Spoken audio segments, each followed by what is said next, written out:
গদাধর যদি স্বয়ং রাধারানী হয় তাহলে তার পিতা বৃষভানু মহারাজ হওয়া উচিত ছিল।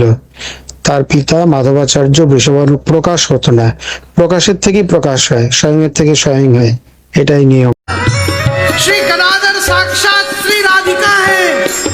आहा स्वयं राधा रानी स्वयं रासेश्वरी एक पृथक रूप में भी प्रकट होती हैं और गौर लीला में वो पृथक रूप ही श्री गदाधर पंडित जी का है। गदाधर पूर्व जन्मे स्वयं राधा रानी কিন্তু গদাধর পণ্ডিত সাক্ষাৎ স্বয়ং রাধিকায় গদাধর পণ্ডিত রূপে আবির্ভূত হয়েছিলেন।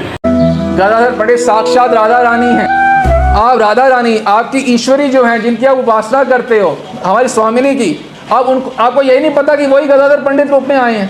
हमारे पास गदाधर पंडित का मंत्र भी है और गायत्री भी है। जो गायत्री है उसमें स्पष्ट बोला गया राधा रूपाय धीमहि, मतलब स्पष्ट बताया जा रहा है कि वो राधा है साक्षात। রানী গদাধর চেষ্টা করলেন। Gadadhar was the avatar of Radharani. Gadadhar was the avatar of Radharani. Gadadhar ছিলেন রাধারানীর অবতার। श्री गदाधर साक्षात श्री राधिका है। রাধারানী এখান থেকে চট্টগ্রামে চলে গেলেন, বিশ্বাস করবেন? বিশ্বাস করতেই হবে।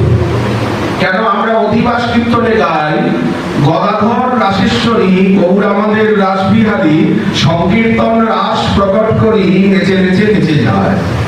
রাধাবতার গদাধর, গৌর আমাদের রাসবিহারী আর গদাধর রাসেশ্বরী। গদাধর পণ্ডিত সাক্ষাৎ শ্রীমতী রাধারানীর অবতার। সাক্ষাৎ রাধা তত্ত্ব গদাধর রূপে এসেছিলেন মা। গদাধর পণ্ডিত হচ্ছে রাধারানী স্বয়ং।